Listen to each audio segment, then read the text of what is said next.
You're about to enjoy an It Takes Three Network podcast. Plot, please. This Frenchman seduces this young American girl, and then they get married. I can't remember where. His family's chapel in Burgundy. Oh, so you read it? No, I lived it. I'm Peaches.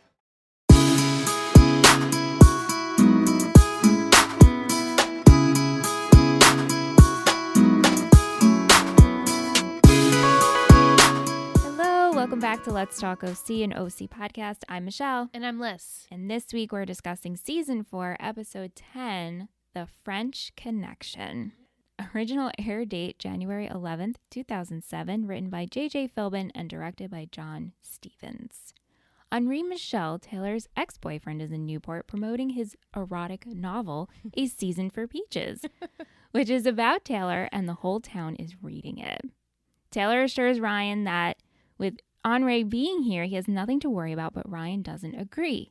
Meanwhile, Seth visits Dr. Roberts to ask his permission to marry Summer, and Kirsten finds out about Julie's side hustle. Oh, she sure does. So much happens in this episode. What do you think of this episode? I remembered it very well, actually. As soon as we started watching it with the Henri and Michel stuff, I was like, oh, yeah. Just ironic that, like, the entire country is reading this book. Like, and it happens, I mean, obviously it happens to be about Taylor, which is our main character, but it's just like, what are the chances? I know, and also with the book tour, just so happens to be in Newport. In Newport. One of the stops. And like Newport and like her mall. I know. Not like, I'm sure there's other Newport malls. Right? I mean, this is like at the pier. Right. Just a bookstore at the pier. Right. Yeah. So what are the chances? But Anyway, before we get into the episode, we have our scoop of the week, of course, by our good friend Mike. And he chose this week peach frozen yogurt. I had a feeling it might be something with peach. I thought so too. He says the scoop of the week was a toss-up between two flavors, but chose peach frozen yogurt from Yogen Fruz, which I'm sure I am mispronouncing that. It's a Canadian frozen yogurt company. So sorry, our Canadian friends, for that awful pronunciation. Yogen Fruns. That can't be right. Yogen. How would you pronounce it? Yogen Fruz. Let's see. I bet I'm going to get an ad. Start your day off with the dairy-free acai bowl. Enjoy a green smoothie in the afternoon made with fresh kale and avocado. Mix it up anytime with a fresh-made froyo, including our signature You Sensations. Brighten up your day with Yogen Fruz. Live healthy. Love life. Yogen Fruz. Yogen Fruz. That's so fun. But I feel like I'm kind of German when I say Yes. Yogen Fruz. Yes, that's so much fun. Anyway, he says he picked this one for obvious reasons. The book being titled A Season for Peaches wanted me to go with a peach-flavored treat. Why I chose frozen yogurt over ice cream is because frozen yogurt has bacterial cultures in it. And in this episode, we see Taylor lie to Henri about Ryan, does to make him sound more cultured. I love it. Also, frozen yogurt was a huge fad a few years ago, which we always discuss, Liz. Oh my God. And Taylor's love for Henri Michel was similar to the fad for her. The fad symbol also fits with Seth Summer as well. Summer doesn't really know who she is. She said in this episode that she went from being a hardcore environmentalist to a noopsie-wed in training. Mm-hmm. Were those just fads for her, or was one of them the real Summer? The other choice was going to be French vanilla, but I thought that was more of a cop-out than peach frozen yogurt. Okay. It was very well thought out. It's as great. Always, Mike. Great. With the cultures, cracks me I up. mean, perfect. So with our questions and comments that some of our listeners sent in, one that struck me the most is Jess said that this episode was so cringy for her. Really? And she just wanted it to end. So I'll read what she wrote, sent us when we're done discussing. But I was curious if you felt that way. Cringy? I mean, Henri Michel, maybe his character in general, is cringy. And then definitely there's a lot of cringeworthy things with, Kirsten and Julie. Like, that's super cringe. I felt like it was really uncomfortable for Ryan to tell Sandy that this book was about Taylor. I'm like, didn't need to Not know only that. But for Sandy to ask, are you reading it? Right. Afterwards. I didn't agree with that so much. Yeah.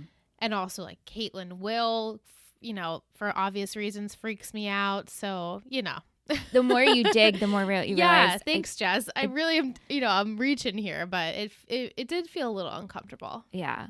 Okay. So episode opens up. Ryan's on a break at work, and Taylor stops by to visit him and give him an early Valentine's Day gift. Yeah. It's 3 weeks away. Yeah, which is a scrapbook of their memories so far together. Oh my God, this is like so typical Taylor. Yeah, there's the receipt from the George Foreman grill. There's pictures of him eating a hot dog. There's also their hospital bracelets in there. As they're looking through the book, Taylor notices a new bookstore, and she notices that in the bookstore is a book displayed, which doesn't say anything just yet, but she's taken aback. So Ryan heads back to work. She rushes into the store and sees A Season for Peaches by Henri Michel. She's like, oh shit. Yeah, the French translation was just released, and so the clerk tells her that it's Bridges of Madison County meets The Notebook meets porn. Yeah. And Taylor goes, I'm Peaches. Yeah. And he's like, oh, so you've read it. And she's like, no, I'm Peaches. I lived it. This is my life. I'm Peaches. Seth is getting ready to head to Seattle, and Ryan is trying to convince him that this is a whole bad idea. Yeah. Because if we can just touch base. Because Ryan's so level-headed, he's like, Seth. Right. Come on. And also, him and Summer have been going back and forth at this point of who's going to end the engagement first. And this is the final straw. Seth is like, well, if I fly to Seattle, because, like, that's what you do. I have money to just fly to Seattle. Yeah, right? Come on. He knows Neil's going to say no. Yeah, he knows. Right. So kind of wasting your money on going there. You could have just called him on the phone. Yeah, but also he's like, this is perfect because Neil will be the bad guy. I get out free, and it's a win-win. Yeah. So as Seth leaves, Taylor stops by to talk to Ryan because her policy is full disclosure, and she tells Ryan about the book and asks him, please do not read it. Yeah, I'm surprised that she actually even, I mean, granted, he would have gotten a copy of it anyway, but like she presented him like a copy, but like, please don't read it, but also like it's right there. So she left it with him, right? I thought he went and purchased it. Maybe he did. Yeah. But even so, the fact that, I mean, she purchased it. Now it's like in their possession, in their circle, and he's like, well, if a book was written about you from an ex-lover, would you read it? I guess so. Yeah. But also, I mean, not as Ryan, but I would read it personally just to know what was written about me. Yeah, and she does say like a lot of stuff was fabricated. So how uncomfortable that the world, granted, doesn't know that it's you, but like your inner circle knows that it's you. And now like there's these things that you would never do written about you. And so people think like, oh, did she do that? Right. Right. Who's this Peaches girl? Right. So Seth arrives in Seattle, and Neil is pleasantly surprised to see him. I was surprised to see Neil. Yeah, he's not on the island. Yeah, well, I just remember he wasn't, but I just didn't expect him to be so soon. I figured like we'd get it maybe like end of season. Yeah, no, But it was nice. Like we sent him off, but also he was free to do the scene. So right. Kind of nice. Yeah. I didn't even think of it like that. You know, like he technically was on Grey's Anatomy, right? At this point. I don't know. Was he actually on Grey's Anatomy? I just thought it was a joke that he's going to work at Seattle Grey's. I don't know. I never continued Grey's Anatomy, so I don't know. Maybe you guys can let us know. But I'll look it up on break. I thought that was like funny. I'm like, oh, so if he was on Grey's Anatomy, but yet they got him to do this. Which but now is really it makes sense. Funny, maybe he didn't. Actually, because so in all of our questions and comments, we've said like, oh, he goes to work at Seattle Grey's, right? And in my mind, I never once thought to look it up if the actor actually was on Grey's. Mm-hmm. In my head, I was like, ha, this is just funny to work at Seattle Grey's. Yeah, so I have no idea. And my interpretation was, oh, maybe he actually did go on Grey's Anatomy, and that's like their joke of, yeah, that he's leaving. That would make sense. Would make sense, but now maybe not so much since he was there available. So who knows? We're gonna find out. We'll look up on break, and I'm sure everybody's laughing at us right they're now. like dumb girls. I was this year's old. This day old, right? Yep.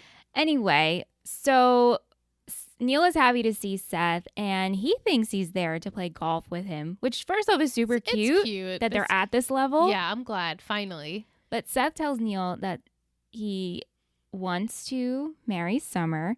His intentions with her, he's like, Summer, you know, she's pretty cool. She's easy on the eyes. Oh, this is why I want to marry her. He's so nonchalant about it, and he's hoping Neil picks up on this. Yeah. Which he does. However, Neil gets a call because it turns out that a guy came in who got impounded by a unicorn. So he has to leave. They have to talk the next day, and Seth is all eyes because, like, oh my God, they do exist. Yeah, this is funny. I have to admit. This was funny. I laughed at this part. Yeah, me too. So the next time they speak, they're getting lunch, and Neil gives Seth his answer, which is no. Because clearly you don't appreciate Summer, which totally changes Seth's tone because, like, well, hold up. Like, in reality, I really do appreciate her. Mm-hmm. He loves her laugh. She's like Nelson from The Simpsons. Yeah. She makes him more of a man and certainly less like a boy. And he loves every minute with her. And he really does want to spend the rest of his life with her. He does. Just unfortunate that it took this. I know. Well, he knew that. It's just they like playing games. No, he knew that. And now when Neil said, well, you're not really serious. And he's like, well, but I am serious about loving Summer. Yeah. So Neil says, listen, talk to me when you finish college and you have a job where you can support her. Yeah. And so this totally changes Seth's whole perspective on everything. Meanwhile, while Seth is away, Summer's trying to get into the spirit of planning a wedding. She's reading Modern Bride, and Taylor's trying to convince her that you shouldn't do this and that she is so doomed for a failed marriage. Yeah. I mean, look at her. Right. It's a little different, though. And Summer's like, you just didn't even know him. And it's like, well, yeah, but also... You're young. You're both very young. Yeah. And so then Summer notices a season for peaches in Taylor's bag, and she tells her that she's reading it, and it's so dirty. So juicy. But Taylor brushes her off. She doesn't even tell Summer that this book is about her. But she tells Summer, why don't you contact Holly? Because she recently got married, and she can tell you what it's like to be married for so young. Throwback. I love that we see Holly again. I know. And I didn't remember this at all. And in the real world. Yes. Even though it's very similar to the alt world. Oh my God, it was pretty much the same. Right. So Holly comes over to show Summer her wedding album and like, bitch, hey bitch. Being a wife is so fun. You work out, you go to lunch, and then you shop all day. Oh my God. If only. Because that's literally what you do when you're a noopsie wed. A noopsie wed. Yeah. So she then grabs pancakes and puts her in her handbag, and she's like, oh my God, this is so cute. Like, don't you totally want to barf? Come to lunch with us. I want to introduce you to the rest of the group. So at lunch, they're at the club. We have Summer and Pancakes arrive at the club to meet the noopsie weds and all their purse puppies. And they're all drinking champs. Oh my God, it's too much. And they're discussing things like a champagne fountain at the wedding and how Holly just really wants an African baby for Christmas. Oh my God. What's her husband's name? She's Brent. Like, I asked him for an African baby. I'm like, oh. Champs and champs, right? Champs and champs. But when Summer tries to grab the waiter for more champagne, and a figment of her imagination takes over, and it's Che. Yeah, I kind of liked this. Yeah. I enjoyed seeing Che in this type of, even though he's just as annoying, but he's like her conscience. Like a spiritual guide. Yeah, and I'm like, oh, this is kind of funny. Yeah, and she sees Che as the waiter, and this totally messes with Summer's mind. So back at the house, the noopsie weds keep talking about superficial things. Like, Holly wants a hot tub, but there's owls on the deck, and then she'd have to, like, disturb nature if she wants the hot tub. And then Holly also brought over her wedding dress for Summer to try on. So Summer goes in her room, she puts on the wedding dress, and she just keeps picturing Che. Yeah. And she keeps talking out loud, and you could feel that Summer feels that she's losing it. So as she has the dress on, she hears Che say that as far as prisons go, this dress is beautiful. And the only person that can save you is you, which is sound advice. Yes. You have this deep inside of you, Summer. Right. So as she realizes this, she goes downstairs, and the girls are about to test dye pancakes. Pink. Like the bridesmaids' dresses. Right. And just ready for the wedding. And this totally pisses off Summer, and she grabs pancakes. Yeah. So no more. Which, like, ew. Poor pancakes. Never dye a pet that's not yours. Right? Just like, don't dye your pet.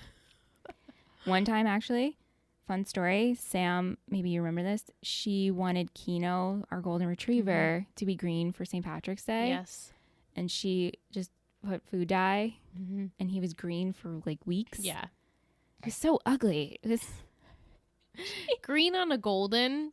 Not really good look. She didn't even try to comb it in. It was just like, oh, straight. It was not good. Well, Sam was also the one that, like, growing up, she would Sharpie my tips pink, and it stayed in my hair for like a month. And I was like, cool. She's like, what would happen if I was like, do it, whatever. I don't care. My tips were paying for like the How whole did month. that not happen to her hair? 'Cause you I guys don't didn't know. touch her hair. No. Until the color run. We weren't allowed to touch her hair until the color run. Sidebar, guys. Color run was so much fun. If you have blonde hair, though, you might want to wear a hair cap because Sam's hair got so dyed. And she had like natural virgin hair at this point, and then like ever since then, she had to dye her hair.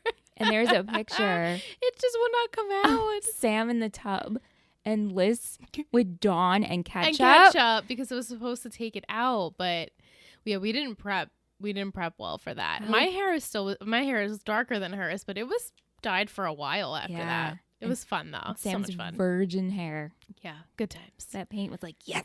Yeah. grab on. Okay, so after the girls leave, Summer is just questioning everything. She's laying in bed with pancakes and she gets a call from Che, and it actually is really Che. Yeah, and he like had a vision about her. Yeah, he had a vision that she was in a white dress surrounded by owls. Like for It's true. realsies, though. Yeah. He was, meditating and it came to him. And she told him about the engagement and she realizes that she has to find out who she really is before she commits to someone else. Yes. So, moving over to Taylor and Ryan. Since it seems that everyone in Newport is reading the book, everyone keeps referencing page 47. Yeah, something big happens Something there. big, and it's making Ryan feel so uncomfortable. There's one guy at Ryan's job who keeps sitting at the bar and reading the book. He works at the bookstore. Yes, it's the same guy. He, on his break, must just go and hang out at Ryan's restaurant and then goes back and forth. And, every scene, he's, telling Ryan, a little bit more about the book. And clearly Ryan doesn't want to hear about it. No, it's awkward. It is awkward. And, besides the fact that this is a book about Ryan, about someone Ryan knows, if you're on break, don't read the book to someone who's working there. Yeah. Rude. So rude. Anyway, so even Sandy mentions it to Ryan and how Kirsten's also reading the book. So at this point, Ryan tells Sandy that Taylor is Peaches and no, he did not read it. Oh my God. This is so embarrassing. So Ryan goes to the bookstore. He picks up the book and he turns to page 47. The clerk tells him that the author is actually in the store doing a book signing and if he would like to meet him. And so we turn around and we see a cardboard cutout of Henri Michel and then the real Henri Michel standing right there and asks Ryan who he should make the book out to. And then Henri realizes who Ryan is. Yeah, he says Taylor. Ooh, shit. Henri's like, ooh. So Taylor comes over the next morning, sees the book on Ryan's bed, and she's upset that he read it. Yeah. And but then also, she's not mad about it, but she's now like, oh, just no. cautious, fuck. Yeah. And he tells her that Henri Michel has now met Ryan and that he just feels super weird about all of this. And he's now standoffish towards Taylor. Yeah. He's just a little uncomfortable. I mean, I get it. So Taylor makes a visit to Henri Michel's place. And apparently he's really smelly and he's caught up in a painting. And that there's no culture in Newport. He's trying his hardest. And she says that she doesn't want him to mess up things with Ryan. And so he suggests that, one, he would never do such a thing. Sure. But two, how about the three of them go on a date so he can make things better with her corn-fed farm boy? Yeah, that was funny. But It made me laugh so much. Why? It's think not a good idea. Do you think he's purposely, I mean, granted, we kind of know what happens, but at this point, is he purposely making Taylor question or having meeting with Ryan? What does he gain in it? Just the fact that he wants to impress Ryan, but then kind of it ends up being backfiring on Ryan's end because now it's Henri Michel is so similar to Taylor. I think Henri is just a pretentious Yeah, he's just wrapped up in his own little bubble. douche in a way. Yeah, douchey, very and douchey. kind of wanted to just play this game of, oh yeah, sure, he met Yeah, Ryan yeah. and he knows who Ryan's about. You could just tell.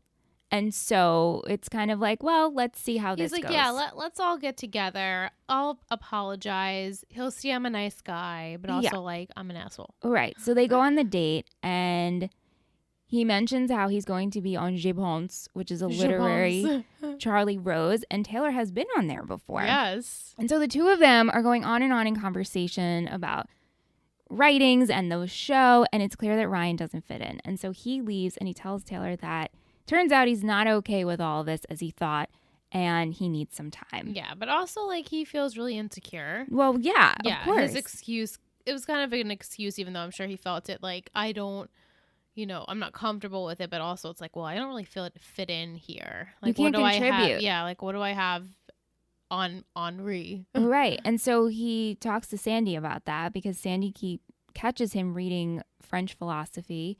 And Sandy reassures him, like, listen, not only am I pretty sure, but I definitely know Taylor likes you for you. Yeah. Don't feel insecure. And then Sandy does the best thing in the kitchen. He goes, you know who the French love? Oh, my God. Jerry Lewis. Hey, you know who else the French love? Jerry Lewis. Hey, lady! Goodbye! It was out of nowhere, but also I really laughed so hard. I'm like, oh shit, he actually is gonna do it. Hey, lady! It was so fantastic. It was so funny. I was like, was that ad-libbed? Right? I would hope so. Peter Gallagher. That would be so much better if he did. So is good. this the moment where he tells Ryan that I have it here. He said, focus on what. No, not yet. No. Okay, because I really love that. I have that too. I love that. I love that whole speech. So I'm excited to talk about that. So Ryan tells Taylor how he's feeling, and she tells him that you're just as smart as Henri Michel. You have nothing to worry about. And then he tells Taylor that he would like to go watch her be on the talk show. Oh my God, this is so cute. And so we're in the TV studio, and she's killing it. Yeah, everyone loves her. She's in her element, and it's so good. And what it's about is they're doing like an expose on Peaches and where she's from. So that's what the whole conversation is about. She's owning being Peaches then, I guess, at this point. And you can't understand what they're saying, but Ryan is just watching in awe, and you can tell that he's so proud of her. Yeah, he's like, this girl's amazing. I know. And so it ends. She's on a high. He's smiling. He's proud. Yeah, it's really cute. And she's like, oh, I'll be right back. So she goes to talk to someone else. Henri approaches Ryan. He's like, oh, I'm so glad you came. And that he starts telling Ryan how he's impressed that he's writing and he wants to see this book that Ryan is working on. And Ryan is taken aback. He approaches Taylor and he can't believe that she lied like that just to make him look like someone he's not. Yeah, like look smarter. Yeah. But it's not really. But then Taylor says like, oh, you're just as smart as him. But it's also like, well, why did you have to lie then? And, not that he's not, but like they're just different. Yeah. And she said, well, I got caught up and I didn't want him to make past judgments against you. But. Well, if anything, she should defend him and then walk away. Well, that Henri Michel is like her kryptonite. I know. It's like you have Ryan now, Right? Had a taste of the Atwood. Right? He's the best.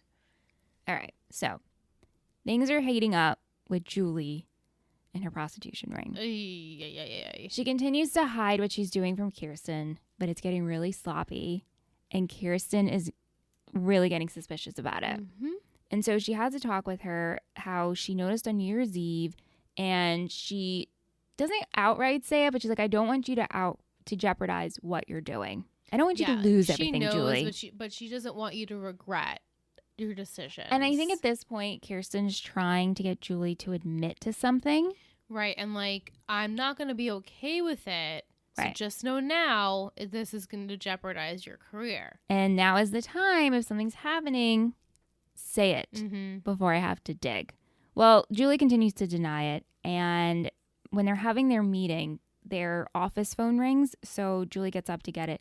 And at this point, Kirsten takes Julie's cell phone out of her bag. Yeah, well, she doesn't want Kirsten answering the phone, Right. just in case. And also, well, now her phone is left out. So Kirsten goes through Julie's phone and starts making calls and canceling and rescheduling dates. She shows up to one of them as Mrs. Jacobson, enters the room, and she says she wants to be walked through what happens. Yeah, like what happens here? I'm new. Yeah. So he says, money's on the nightstand, then we get nasty.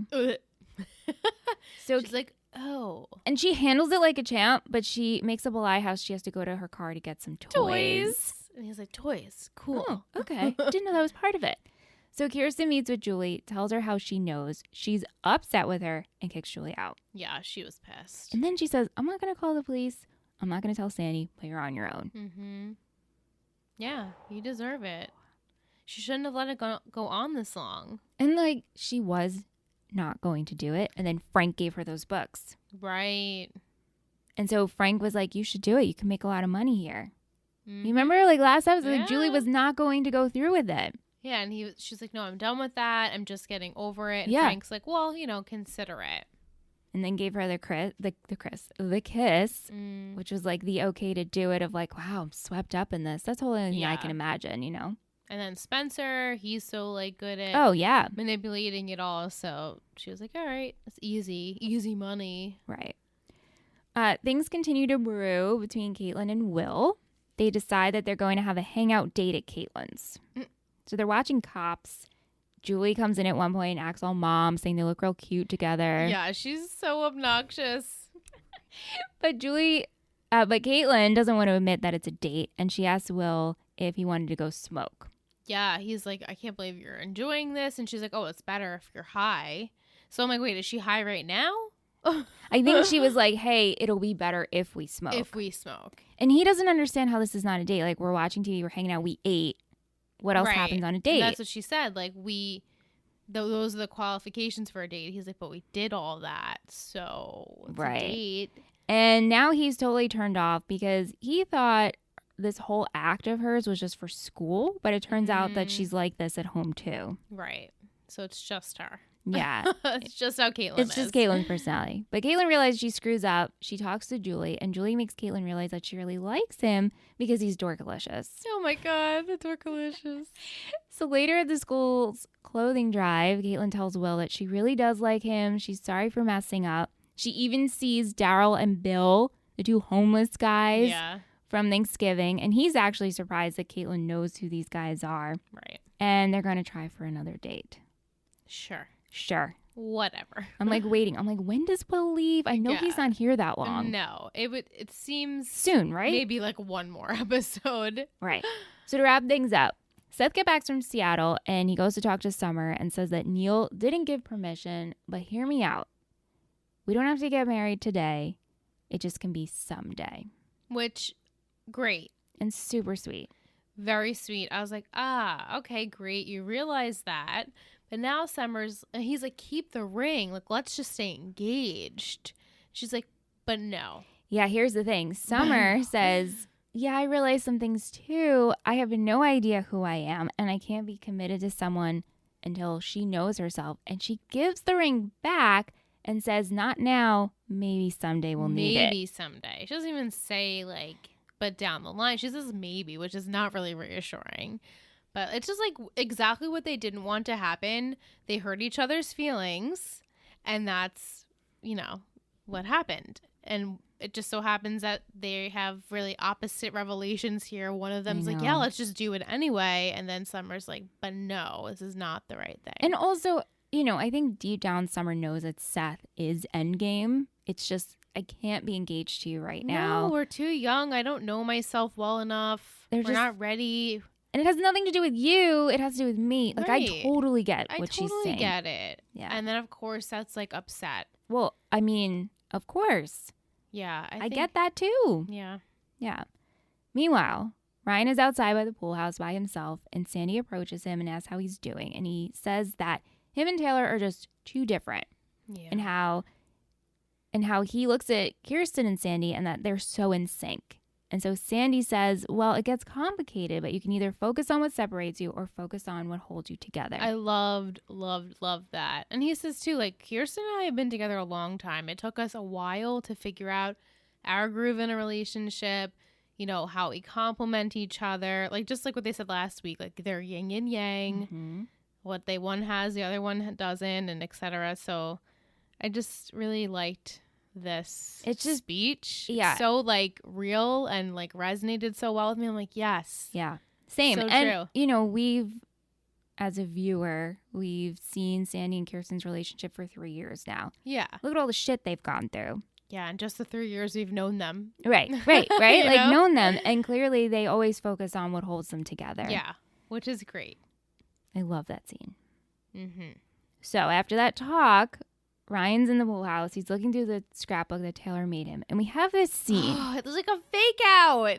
Where Ryan drops the book. It's slow-mo. It's so Marissa New Year's I Eve. know. West Coast is playing. He runs into the TV studio and he grabs Taylor. He picks her up and kisses her. So romantic. However, this doesn't actually happen. It doesn't, but it's Taylor's vision, right? She wants this to happen. Well, here's what's up for debate. Like, is it Ryan envisioning this is what he wants to happen, but he's not going to do it? Or is this Taylor's what she wants to happen, but it doesn't? No, but it's interesting with this whole sequence because we start it with Ryan looking in the scrapbook. So you think it's his. Right. But then it ends with Taylor in the studio looking over towards the door, waiting for Ryan to run in. Yeah. So either way, up for debate. It's what the scenario could have been, whether one wanted it more than the other. In my opinion, this is what Taylor wanted. No, I agree with you. But, Ryan, he doesn't do it. He just sits, he closes the book and he goes to bed or whatever. But yeah. So Ryan stays put and Henri Michel asks Taylor to stay. Yeah, he's like, don't go yet. It's like, no. Stop. And so she stays. I mean, he's an attractive dude. Obviously, they have chemistry history and a history. They were married. Yeah. It's like, oh, but you and Ryan were doing so well for like a few episodes. But it hasn't been that long. It hasn't. And when you have a French ex-husband who wrote an erotic novel about your you, peaches, I suppose that can stir up some things, you know? I love in the previously on there, the guy who was translating is like, he misses your peaches or something. I'm like, oh, right, peaches. We're going back to that. So that is how the episode ends. We're going to take a short break and we'll be back with your questions and comments. We're back. We looked up Michael Nouri. And he was not on Grey's Anatomy, which I'm sure you all knew that. Yeah, but we didn't. We just found out today. But now we know. Yes. So, all right. So we're going to go into our trivia from our Tea Queen, Letitia_Dominique on Instagram. Our girl Tish, she says The West Coast by Coconut Records is ranked number 30 on Best OC Music Playlist. Nice. It's one of my favorite songs. I love that. When Ryan is viewing his and Taylor's hospital bracelets, their birthdays are listed as July 9th, 1985 and September 6th, 1986. Huh. This contradicts the show's timeline because at Ryan's birthday, it is said to be March 19th, 1988 is his birthday. Yeah. And he's celebrating his 18th birthday. Interesting. Yeah, that was complete continuity error there. Yeah. The title, The French Connection, is a reference to the 1971 film by the same name, directed by William Friedkin and stars Gene Hackman. Oh. With 3 votes, Taylor is TV.com's MVP. Tish does not agree with this, by the way. No, I don't. Her comment, it's crazy how age really changes the way you watch a show. First off, she can't believe that Holly is married. She's, 19 at most? And she gets some people get married that young, but Holly doesn't seem like one of those people anyway. Right, unless this guy's like super rich. Which I'm sure he is. I'm sure he is. She's a noopsly wed. Yeah. She actually didn't mind this episode because we get progression in every storyline. While she doesn't agree with Taylor lying to Henri, she gets it. When she was in university, she was studying political science and surrounded by people like him who would judge people if they didn't appear as intellectual as them. Yeah, I believe that. It's so uncomfortable to feel that way. Yeah. And because I screw up words all the time. Yeah. And I own it. It's just who I am. Like I screwed up Frogan Yoga. Yeah, but like, it's a Canadian thing.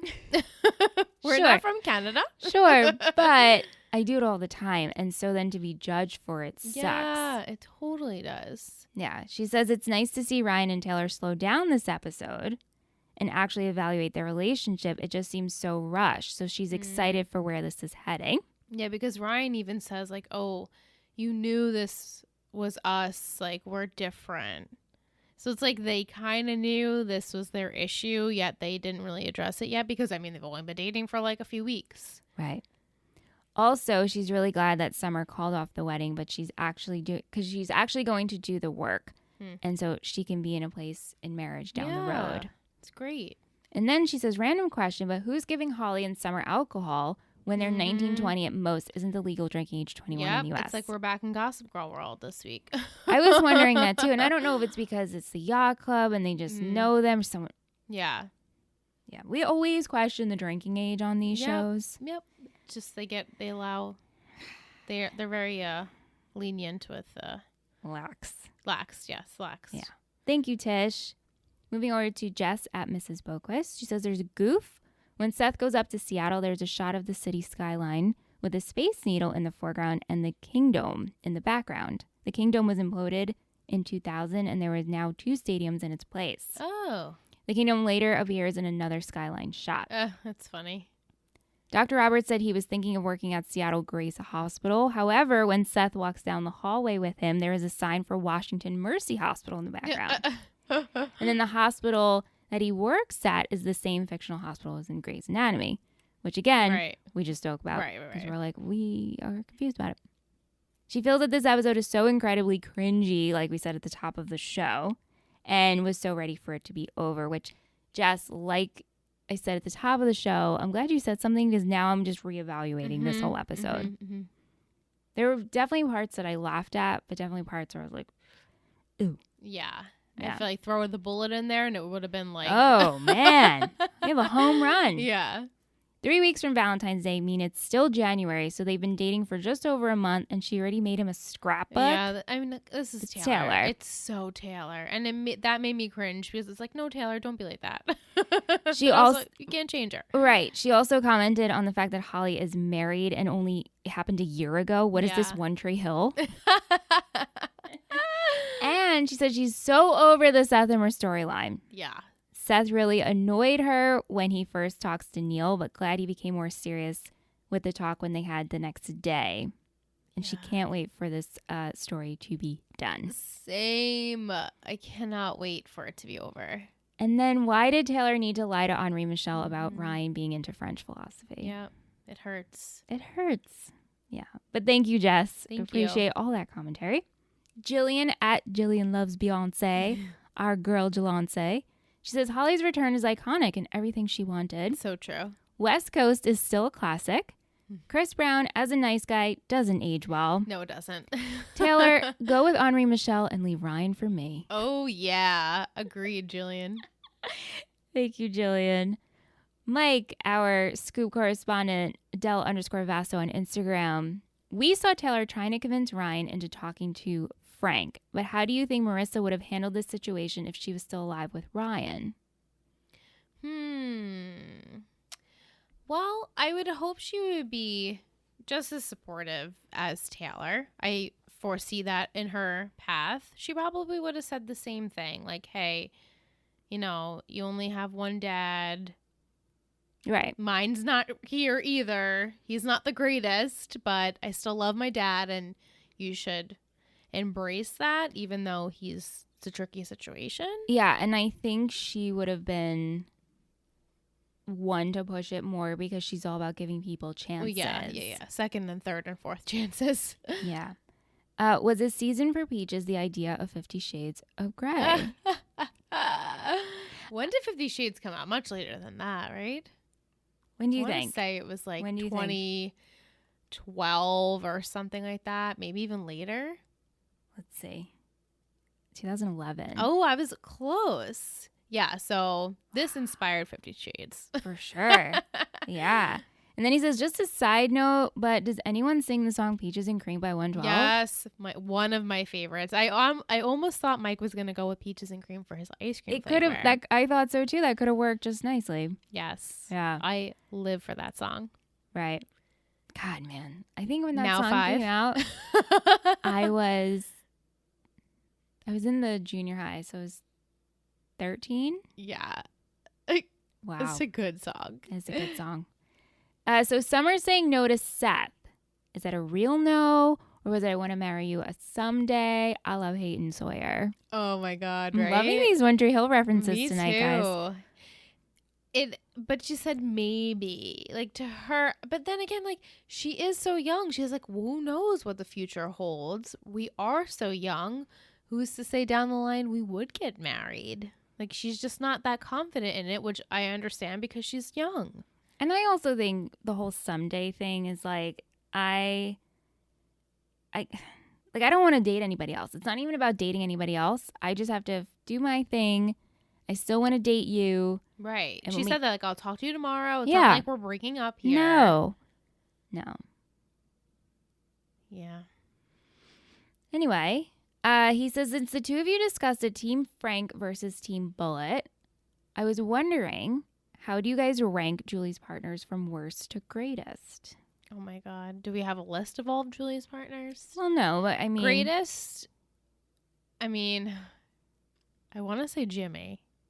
I feel like they're a good pair, even though they probably shouldn't be a pair. Like, they're perfect for each other because he's so flaky. Oh, I like it. You know, and she could be flaky too. I'm going to say worst, Luke. Oh, well, yeah. Just because it's inappropriate. Very inappropriate. It's hard with the in-between because... It is. We have Cal. We have Cal. We have Spencer. We have the Bullet. Frank. She's really... Who else?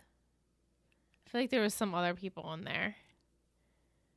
It's a good question, though. You know? In fact, I did put out a poll, and I was very interested to see that it didn't shock me as much as I thought it would. So I asked Team Bullet, Team Frank on Instagram. 56% of you chose Team Bullet. Mm-hmm. I could see that. 44% Frank. It's pretty close. That was on Instagram. And then on Twitter, the results were quite similar. Bullet at 58%, Frank at 42%. Wow. Okay. So very close. Very close. Surprising where we're at with the Bullet right now. I know. Hard for me to envision picking him over Frank, but also like not much of Frank to really, not positivity at least yet. So, and of course we know how it ends, so it's hard. But I don't remember like watching fully through how I felt watching. Like I don't know if I was so focused on the Julie storyline and what was best for her. Yeah. So I'm very interested to see how I'm going to feel as we watch these couple of episodes to come. And if I'll be happy with the outcome. I mean, sure, it's for her, so she chose, right? Or she chooses whoever. But I don't know how I'm going to feel. Me too. If it was the right choice. Right. Like what? I don't know. I feel like Julie alone is the right choice. That's how I feel. I've always been Team Julie. Yeah. Because like all of the suitors just weren't. I would have liked to see her with, who was the one that Kiki was with? What was his name again? Carter. I feel like Julie and Carter would have been a better match. I think, though, Carter's roughness, Kirsten needed. Oh, Not needed, but was attracted. Attractive quality because of he's it. different. He's way different. We also wanted her to date someone else, and I can't remember who we we spoke liked about. her and Neil. Oh, my God, Neil. yeah. We forgot about that. We liked her and Neil for a time. I actually really liked them, but Neil just couldn't handle it. Yeah, would have been better. So send us your rankings, guys. I'm interested to hear. But for us, we have, so far, I feel like we have to judge the end, but we have Jimmy. I enjoy Jimmy. Just, because Neil? it's Jimmy. Jimmy, then Neil. Cal? I guess, in a weird way. How about we don't put Bullet or Frank in this yet. Okay. We don't know how this is going to go yet. Like confirmed relationships. So her past lovers, we have Neil, Jimmy, Caleb, Luke. Is there other people? I feel like we're forgetting people, right? Do we count the guy she did the porn with? Oh, I can't remember his name right now. It's like at the tip of my tongue. Owen? No, it's not Owen. That's One Tree Hill, right? Yeah. Brooke dated Owen. Yes. Okay, the pizza guy. Hold on. You order a pizza? With an L? Lance. There we go. Lance. He would be a Lance. He's worse than Luke? Or do we have to keep Luke at the bottom because it's inappropriate? Right, it is inappropriate. Yeah, that had to end. It had to end. Lance was like maybe a tiny step above that. Above Luke? Yeah, I guess. This is hard. It's hard too because Caleb gave Julie a little bit more power. Yeah. For her to do her things.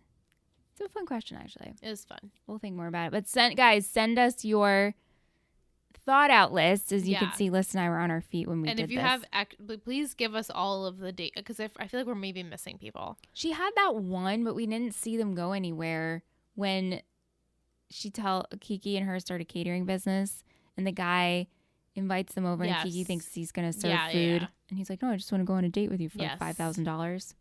Yeah. Anyway, thank you, Mike. Great question. Thank you. Vic at Muse Chick, she hates Henri Michel and doesn't think it was a great idea for Taylor to go see him. And she even hates the fact they all went to dinner. Yes. She feels so bad for the way that Kirsten had to find out about Julie with their business. 100% agree with you. Yeah. Do you think if Ryan hadn't read the book, he and Taylor would have been okay? Would you have read it, or if they asked you not to read it? A part of me, I don't know. I'm trying to put myself in that boat. Like, would I want to read it? I probably would feel really uncomfortable reading it. It'd be like you'd have to read a book about Randy. That's what I'm trying to put myself in that aspect. Like, this dirty book about him with someone else. And it's like, there's this one page. It's like, yeah, 47. This is the page. It's disgusting, pornographic stuff. To get around it, would you ask me to read it and for me to summarize it for you? Maybe. But then that makes me feel weird. I don't know, but then I feel like maybe no, like don't tell me. Maybe I wouldn't want to know. Right? And I don't think they would have been okay. No. Because they wouldn't have been okay. I think she still would have seen Henri Michel. Doesn't make a difference there. Somehow this would have gotten out and she would have had to make an excuse of what kind of boyfriend Ryan is and what he's into and all of that. It would be the same situation regardless if he read it or not. Yeah. And then a question going back to last week. Do you remember the first time you met your significant other's parents? What was it like? Because Taylor met Frank last weekend. Last week, no weekend. Yeah, I do. I'm trying to think of what occasion it was. It's just like a family barbecue or something like that. I have no recollection the first time I met Anne's that was parents. a long time ago. I remember though, one of the first times my mom met Aunt, she was like, "Oh, he's so cute because his eyebrows look like little caterpillars." Because Aunt has bushy eyebrows. Yes, very, very bushy. And sometimes he has a uni. I know. It's been a while though. He hasn't had a uni in years. Since like 13. Yeah. But she's like, "Oh, and they like move like caterpillars." I was like, "Mom, that's really fucking weird." But your mom is like so chill like that. Yeah, she is. Yeah. Plus, he was so young. It's not like this is an official like meet my boyfriend. Like, no, Aunt was always at your house. I He know. was in the friend circle, so it was like different. But yeah. Yeah. I mean, I remember it went really well for me and Randy's parents. So yeah, it's fun stuff. Thank you, Vic.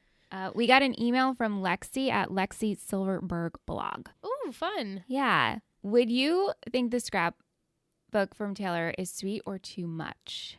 If I was receiving it, probably too much. Yeah. Probably too much She says she just feels that it's Taylor being Taylor. It is. And she loves Ryan and Taylor together, and that's coming from a Ryan Marissa lover. Oh. And she's curious if we think that they are endgame. We have talked about this. Yeah. Which, again, in the past, I said no. But now I'm curious how I feel when I watch for episodes to come. It's hard to say at this moment in time until I actually view what happens at, summing up the rest of the series. There was a time that we said on this podcast, like, no, the writers wanted Endgame to be Ryan and Marissa. They just didn't go through with that because they wanted something more creative to happen, which we appreciate. We talk about this all the time.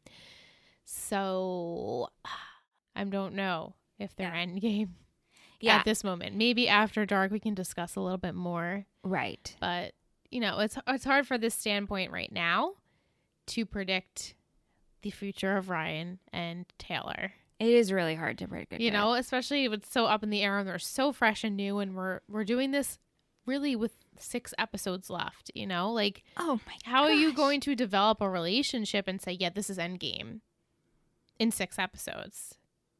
For the audience, I mean, if we look at it and we're like, oh, Good it's point, nice. Liz. It's Good nice point. to watch. You're like, yes, I'm liking this. But to develop like so much depth, like Seth Hummer, even though I complain about there's like lack of depth there, but like you see them from day one to the end. It makes sense if they were to end up together. Yeah. So like as the audience, you can predict them ending up together. Taylor and Ryan, it's hard to say right now. Right. Especially if you don't know how the finale episode goes. There are things that are completely different there. So you're like, oh, okay. We'll talk about it. I hope that I feel different. Yeah. And that's a bold statement coming from me because I personally think Ryan and Marissa. Did I feel? Now I go back on my word. I was pretty passionate where I felt like they were supposed to be endgame. Yes, you were. And we did talk about this season 3 finale. And we did. How that whole scene we totally not misinterpreted, but like interpreted it where Ryan was saying like, oh, there could still be a future for us. Like, is that the writers just giving us that like little like, oh, whatever you want. Yeah, here you go. Whatever you want, guys. It's up to your interpretation. If you want them to be together, there's still the possibility if she didn't die that they would be together. Here's a gift. Yeah. But also it's like, well, unfortunately, she did pass. And so not to say that he's ever going to love someone like that ever again. I'm hopeful that he would. But, I mean, is that person Taylor? I like to think so, but also, I don't know. We'll see. Thank you guys for all your questions and comments this week. We truly appreciate them. Some music in this episode. We had the Shins. We had Where Cape Fly, the Sunshine Underground, and Coconut Records. Some fashion? Did you see Will's ice cream shirt? I did not see Will's ice cream shirt. I forget exactly what animal was on it. And maybe it's just going over my head. This is like an inside joke or like brand or something. But it was like a bird and then it said ice cream on it. It just said ice cream? I think it said ice cream because now in my notes it just says LOL Will's ice cream shirt. So I'm trying to I remember it being green. I'll try and find a picture of it. But I was like, what is this shirt? This is weird. I liked Kirsten's classic look with the button down and sweater over it. Me too. That like sweater vest. It's so good. Yeah. She looks like she's going back to school. Yeah. Banana Republic yes, too. So I cute. like it. Taylor's white silk shirt with the polka dots. Loved that. Yeah. Super cute. I love Summer's floral bell sleeve dress. Me too. It's like a higher neck. I loved that. I loved her pigtails, the braided pigtails. She looked adorable. Julie had a blue wrap dress. I really liked that. I also liked she had that flower necklace. Yes. Ryan in a black tee. Every single time. This is his work attire. It is, but he's always working, good. and it's just working so well good. for him. It's working well for me. It's really, really good. Yeah. I had summer silk purple suit skirt thing that she wore to the Noopsy lunch. Super cute. She looked good. Taylor's tan sweater with the bow. And Ryan's light blue long sleeve shirt. Oh, yes. Yeah, that looked good. Yes. He dressed the part. He did. Yeah. Some quotes?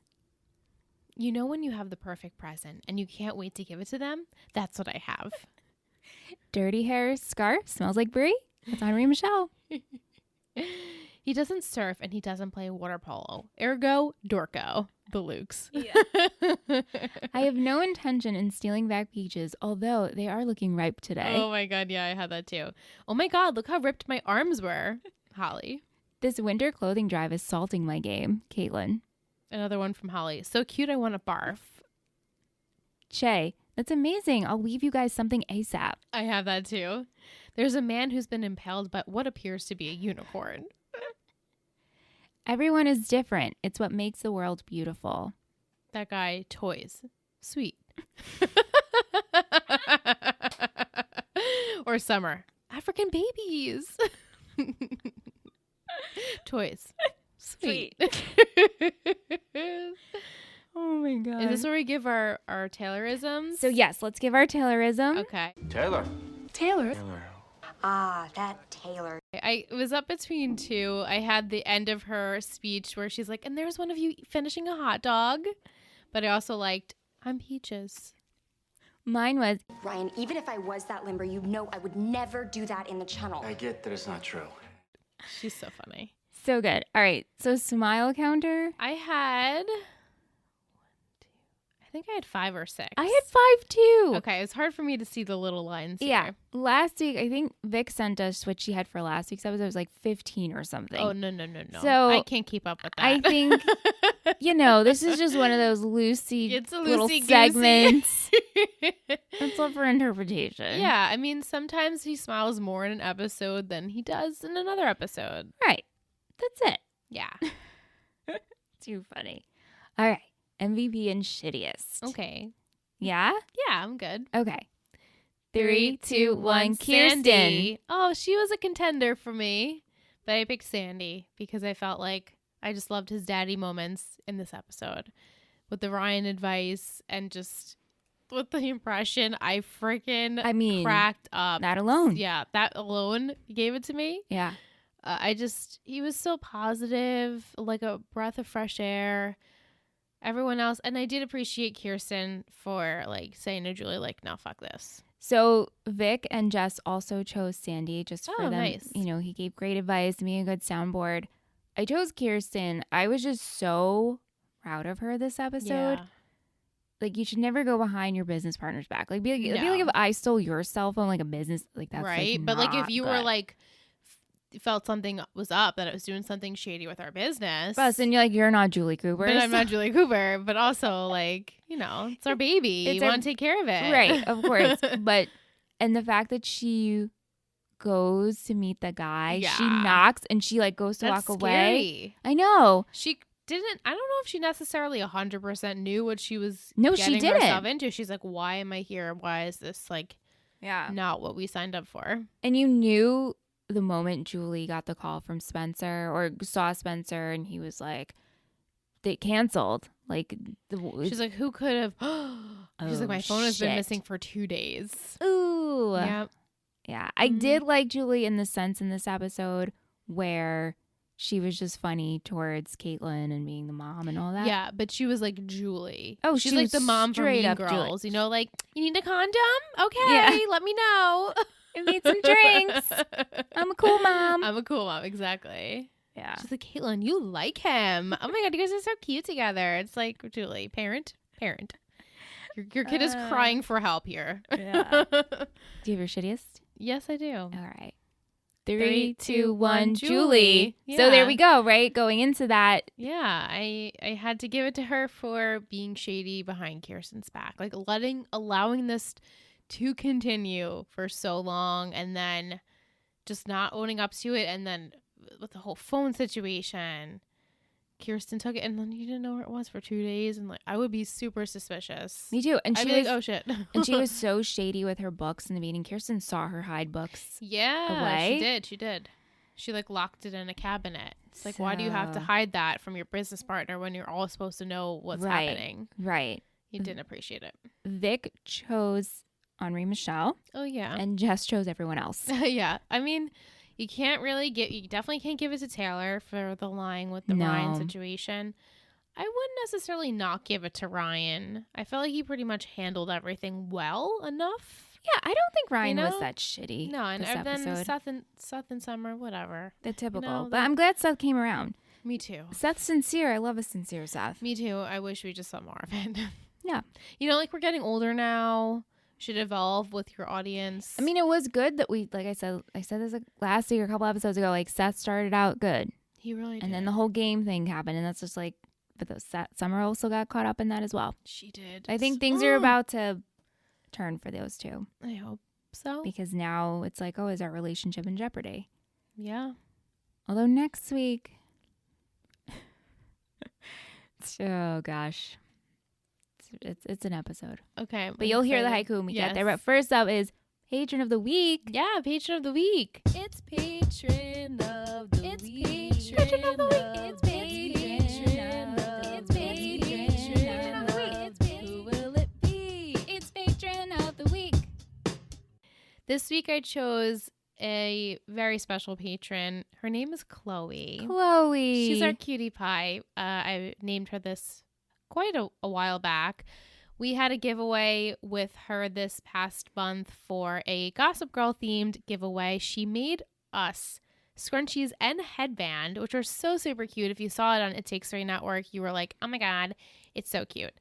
And we just wanted to say thank you for collaborating with us. We had so much fun. It was just like an awesome experience to be able to do that with one of our patrons, and that's what's most important, is keeping relationships with our family members, so we just want to say thank you, and we're so excited that you're still around. Yes. And you're our UK pledge, which is she's committed to coming to those Netflix parties at 1 o'clock in the morning for her. Chloe shouldn't have to do that, and so we just wanted to say thank you. We super appreciate you. Thank you so much. Yay. All right, you ready? I'm ready for the haiku. All right. So here's your haiku for season 4, episode 11, The Dream Lover. Yeah. Fight for affection. Embrace your inner otter. Spiritual journey. Oh no, this is the Che episode. Okay. So it did spark. No. I think, is this the end of Che after this? Can you confirm? Do you want me to confirm? I have to look that up, actually. You don't have to do it right this minute. We can do it on After Dark. But I sort of remember something that happens with Che and this otter situation. I can't say for sure. But the first part was what now? Fight for affection. Fight for affection? Huh. That can go so many ways. Yes. I mean, it could be Taylor's trying to fight for affection because Ryan's being standoffish, or Summer's being standoffish and Seth's trying to fight for the affection, or Bullet is trying to fight for the affection and Julie's not giving him any affection because she's not into it, or maybe she is trying to be into it. I don't know if we'll see Frank this episode, but... What was the last part? I just got hung up on the spiritual journey. Oh, that's Che. Completely Che. Maybe he's Summer has to go on a spiritual journey because they're not on the same page right now. I'm really stretching here. It's pretty good. Maybe a little lukewarm, maybe. Luke. Little Luke Ward. A Luke Ward moment. Luke Ward. Oh. I like that. Luke Ward.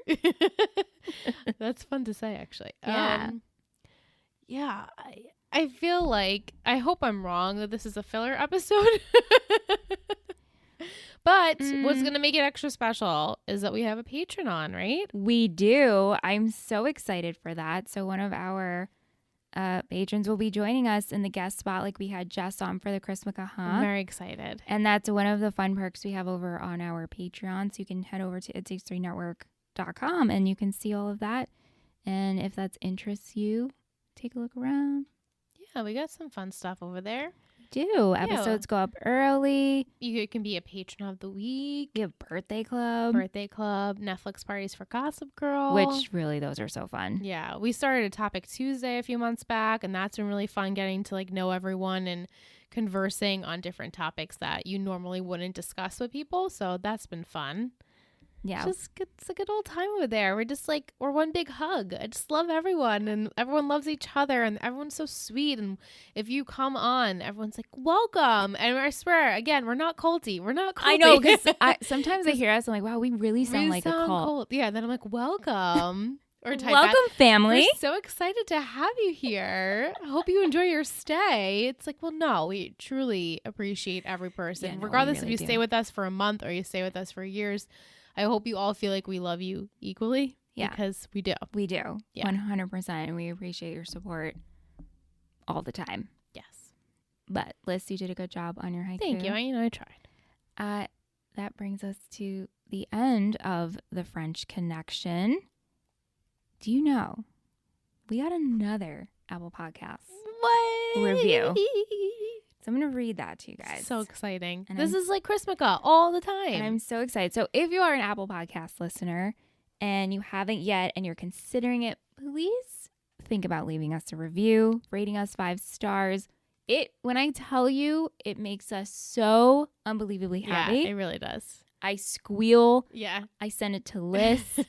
We post about it on our Instagram, and we just can't thank you enough. And also, it just helps our show have a higher rating. Yeah. And so it comes up when you search for an OC podcast. If you're looking for an OC podcast, it helps boost us up to the top so everyone, decides to click on us. So we really appreciate it. So this review is from Wolfie 1995 London. Nice. They say the only TV recap podcast I listen to. 5 stars. I've rewatched the OC countless times. It's been my favorite show since I was 16. I'm now 25 and still find myself rewatching it every other year or so. Because it was so long ago, it's hard to find people who actually remember the actual details of the show. So it's nice to listen to the podcast after a binge season. I love all your commentary. I thought I was an OC expert, but I'm learning so much about behind the scenes thanks to trivia. Marissa Cooper forever. Forever. We love Marissa Cooper, and you know that. So thank you so much, 1, for listening, and 2, for leaving this review. And it just means the world to us. I miss Marissa. A little bit, right? Just a little bit. Like, I miss, like, backing her up. I miss saying, like, no, you guys are wrong about her. Right? Defending? She's a good person. I know. She meant well. I don't know. Something about it. It just, all of a sudden, just came upon me, and I miss Marissa Cooper. That's how I felt when I read that review. And I was like, man, Marissa Cooper forever. Forever. And also, it's so true because every episode we watch, we were waiting for it, and we're like, no, XYZ. This is why this isn't so bad. They were all justified. I will go to the ring any day for Marissa Cooper. Me too. Come at me. Come at let's me. Fight. Tell me something bad about Marissa Cooper, and I'll tell you why she's not a bad person. I just have it in me. There's not one thing that you can justify. There's not one thing. Please bring it to my attention. Bring it.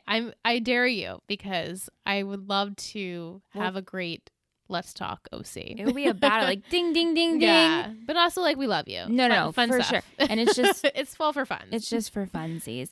The other thing I wanted to mention is we are having a giveaway. On our network page. So 1 week from today, you'll be able to enter this giveaway that we're doing. We're giving away a candle that is apple cider donut scented, and it's your ultimate binge watching candle. Yes. So as we enter the fall season, and you're gonna curl up on the couch, and I know we've gone through a pandemic, and so maybe you've been watching lots of television. But now the seasons are changing, and this is just something cute to accompany you. So please head to our network page so you can enter that, and all the details will be at It Takes 3 Network. Yes. So good luck, and thank you. That is it for this week for the French Connection. As always, stay after the credits for some After Dark talk. We'll see you next week.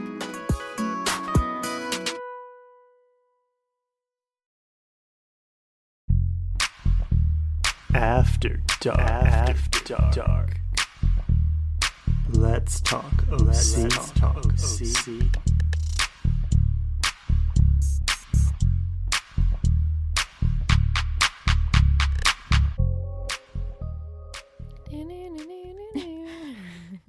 All right, After Dark. Okay, so Che, why is this so annoying? What's the best way to look up when someone's when's our last episode? Well, you said that the OC wiki page is wrong a lot, yeah. Right? See, on the wiki page, it has the Avengers, the Gringos, the Metamorphosis, the Sleeping Beauty, the Summer Bummer, the Christmas Caha, the French Connection, the Dream Lover, and the Groundhog Day. Oh, Groundhog Day. So he's in 2 more, right? Dream Connection and Groundhog Day. Yeah. All right, 2 more. Yeah, so 2 more, according to OC Wiki. Whatever.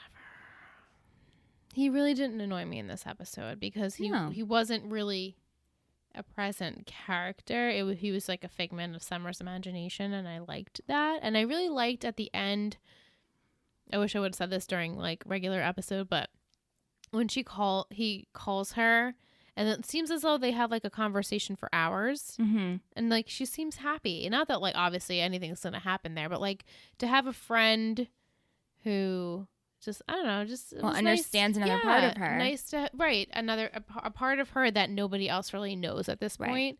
So it was nice to see that. Yeah, so calls her Caterpillar. I can't hate on him that much. Yeah, Jillian, she sent us something for After Dark. Nice. This is from an email last week, but I wanted to bring it up this week. Yeah.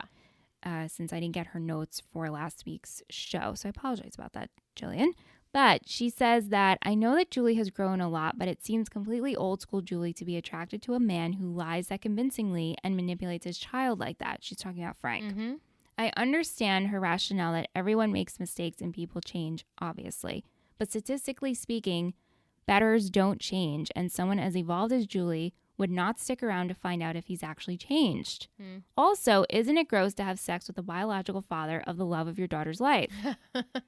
Yeah, well, but she slept with Luke. Totally. I don't think that even phases her at all. No. Again, I don't think anyone even thinks about that on the show. It's just the audience. We're watching it like, wait, this is kind of weird. But also the characters don't even think that way. But yeah, I mean, I feel like if Julie was that evolved, she wouldn't really have a soft spot for Frank. I agree. And it's so true. Because I would think that as well. And Julie, she is evolved. But also, she's not. still Julie to her core. Yeah, but when it comes to stuff like that, I guess so. Like, she's evolved in a lot of maybe like, I don't know, I was going to say maternal ways, but also like you have a teenager living in your house. And I feel like you guys have a very strained relationship still. But right. Like, she has evolved in some ways, but like to the core, she's still always going to be selfish. Yes. Just in her nature to be. And so yeah, maybe she's like, well, I'm attracted to this bad guy persona and I don't want to change that. Like, I'm okay with allowing myself to and like she can see the good in him. Yeah. I mean, clearly. I mean, she was literally tears in her eyes. I'm like, of what his is fake happening? cancer. His fake and cancer. Then kissed him at the end. Yeah. He's like, yeah, I don't have cancer. And she's like, oh, okay. No, it's like, you don't lie well, about if that you shit. lie, you get punched. It's just how it works. Nonchalant. Yeah, I'd be like, so nonchalant. First off, you're Ryan's father. You have a bad past. You lied about cancer. I don't think I'd be helping you. But then Julie's like, well, I also have lied and do sketchy things. Yeah. Yeah, I kind of, I agree. Like, I don't know why they decided to do that with her character. I don't know. Yeah. Thank you, Jillian. Yeah. Vic, she says, did everyone forget that Ryan's dad is Hercules? No, I did not forget that. She said she also noticed that, so they mentioned Valentine's Day is in 3 weeks, right? Yes. And yet Taylor's birthday is in July. How much time goes by? Because we do get to see Taylor's birthday. Is that a big mistake on the writer's part? Probably, because with the birthdays they screwed up. Yeah. So, probably. Yeah. Also, their birth years are completely different on there. Right. So it would make, I mean, people do have different birth years depending on where the cusp is, but how does that work? Like, I would feel like, isn't there just a giant board of no, this is specifically Ryan's birthday. Like, let's not forget this. And you just had it. And also, like, I always think, because I listen to the Office Ladies podcast, and Jenna Fisher always talks about how there's the Bible, the Office Bible, and in this Bible, there's every detail about every character. That. See, that would be me as a writer. Like, I make sure I will not go back on my word. But doesn't every show have this to some level? Like, okay, this is such a character trait. Yeah. Birthdays, parents, like you make a whole arc of a person. Right. I know. I agree with that. But I mean, we can't even let, dare I say, Royal go. We can't even let shit go. Karen, like, what was that? We cannot let it go. It still riles me up. Yeah, it's me too. I wonder if our friends got up to that episode yet. I have to look. Oh, Simon and Dom. I don't think so. Because I would love to talk to Simon about that, since he's a huge One Tree Hill fan. And I would fan. also love to see how Dom reacts to that. Yeah, I'm excited. We'll let them know. You guys Maybe should we check talk out to them on Sunday. That One Tree Hill podcast, The Ravens. They're so good. Yeah. Simon and Dom. They nice just started guys. watching it. Really nice guys. But anyway, yes, thank you. So I said last week how I was going to start incorporating people's top fives and bottom fives. Yeah. Into After Dark. So I have Carmen's. Nice. And so her top five are Ryan, Julie, Marissa, Luke. She puts in parentheses, he was the best anti-Ryan, even though he redeemed himself. He was a good match for Ryan. Yeah. Oliver. He was the best written villain in the entire series. I loved hating him. Totally. Blue Ribbon, the Coen family. Yeah. Bottom five. Lindsay, Johnny, Chili, Dean Hess, Chris Brown. I can't remember his character's name, but he's so cheesy. Yeah. Blue Ribbon, Volchuk. What the fuck is his problem? Ramming his car into Ryan and Marissa's. Yeah. Yeah, Will is like this really like he's so lame. He's so lame. His character is like you know who would Will do really well with? Lindsay? Yeah. Don't you think? Yeah. He's essentially the Lindsay of this season. Gosh. Sorry, Will, but you're just too vanilla. Yeah. So what did you think of that top 5? I like the Ryan, I like the Julie, the Marissa, the Luke. I love the Luke. And Oliver. It's a great top 5. I don't disagree really with your good. bottom 5. And it also, again, to give the blue ribbon to the Cohen family and not have one of the main, like Summer's not in there. We don't have Sandy. We don't have Seth. Right. I like it. Me too. Chili. Funny that Chili's on the bottom for her. Yeah, I know. Like he's like a figment of imagination. I don't even remember Chili at this point, but and Johnny. Johnny. I feel like Johnny was dealt a shitty deck. I feel bad for the kid. They kept him alive in Alt World. I know. I feel really bad. He was supposed to be. I can't wait to like. Not that I want to rush the show, but I can't wait until we do our bonus episodes because I feel like then I can look back as a whole on the whole show and be like, wait, no, they did this character dirty. Like maybe eventually I'll be like, you know what, Lindsay wasn't that bad. No way. No way. There's no way. Listen, we again, this was your second time watching this series. Totally, yeah. But like dissecting it every week, there's no way I could rewatch and be like, okay, Lindsay. She's not that bad. And I know if I ever rewatch as an Ants in the Room, like all hell is he loose. just like he gives off that aura of like, no, hate Lindsay. Lindsay. He hates Lindsay. Yeah. She didn't add anything for the show. No. She just didn't. No. I feel the same thing with Will. Oh, yeah. I feel like, why do we have to have a love interest for Caitlin? This girl needs to get her shit together regardless. I mean, is this the point where she sees someone who is book smart and wants to pursue like education and he's kind of like turning her over a new leaf? Lindsay. It's what it is. It's what it is. So we're doing that again. Yeah. It's funny, the comparison you didn't realize until now. Yeah. If you want to send us your top 5, bottom 5, send it over. We'll read it and I'm going to start sprinkling them in After Dark. Yeah. So we can discuss. Lexi. So she sent us stuff for After Dark.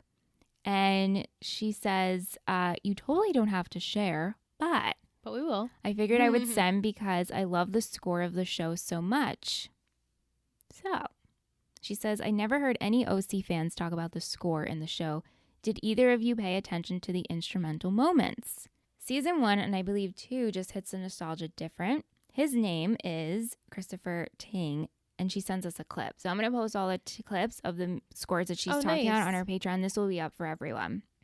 And then she says some standouts. I love how they throw in Seth and Summer's score when he's talking to Neil about how he wants to marry Summer. I also love how they're introducing Ryan and Taylor's sound when he sees her talking on the show. I wish I noticed this a little bit more, and I'm going to really more pay attention. Yeah. I always notice the music. Definitely. But definitely certain characters have certain scores that fit them. Yes. Right? The last episode when Ryan is saying bye to the Cohen house, the whole score is what makes the OC so great. Summer and Seth, when Summer leaves for George on the bus, when the music switches and she gets in the bus, I cry every time. Another, Summer leaves Zach at the airport and the score starts playing when she sees that little boy playing with the plastic horse. I remember that. Yeah. Ryan and Marissa, I have to mention Ryan and Marissa because they have a beautiful score. Started from the first episode when they met at the end of the driveway, all the way to the last episode when Ryan leaves the Cohen house for the last time and sees her one last time. I feel like I know their score the most. Same. Yeah, which is crazy to think because everyone else has them. Right. The debut episode when Ryan and Marissa bow and curtsy at the debutante ball, the score and the sounds play with each movement they make is amazing. Oh, yeah. Let's rewatch that. So much, Lexi. I'm going to post, like I said, I'm going to post that clip and it's so true. I mean, music makes everything. Yeah. And especially when you can recognize a score behind just a couple and that they're so smart with using it. So thank you, Lexi. Yeah, thank you for that. It was a really fun segment. And If you have more stuff like this, send our way. Yeah, definitely. Because we will share it. Mm-hmm. We pretty much will share anything. Anything. As long as you guys are cool with it. We just proofread it first. Yeah. So yeah, that's all we have for questions and comments for After Dark this week. Thank you, everyone who sent their questions and comments. Thank you guys so much. This week, for the emoji, what if two peaches? Two peaches for Taylor's two peaches. We crack up at ourselves, like the nerdy giggles we just did. So, because we're 30. Because we're 30. Over 30. Over 30. Send us two peaches. Two peaches. Does that sound good? Boobies. Mm-hmm. We're so silly. We'll see you guys next week. Bye.